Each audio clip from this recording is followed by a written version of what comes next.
প্রবাসে গনিয়া বিপিনুর সাহেব আপনি কথা কইয়া চরম একটা ভুল কাজ করছেন। এখন আমরা প্রবাসীরা রেমিডেন্স বন্ধ করে দেই, তখন এই ঠেলাটা তুমি কিভাবে সামলাবা? অলরেডি বাংলাদেশে শুরু হয়ে গেছে প্রবাসীদের নিয়ে কথা বলার, এটার প্রতিবাদ শুরু হয়ে গেছে।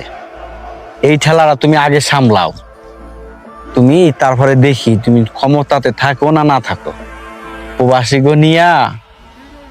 গো এত দুর্বল পাইব না। এই প্রবাসী গো টাকায় বাংলাদেশ চলে, বুঝতে পারছো?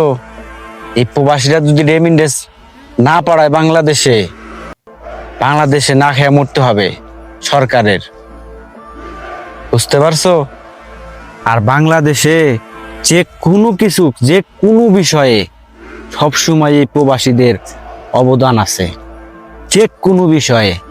আর সেই প্রবাসী গনিয়া তুমি এরকম কথা বলছো, তোমারে কি ছাইরে দিব আমরা? তুমি কত বড় নেতা হয়ে গেছো, আমরা প্রবাসীরা দেখবো।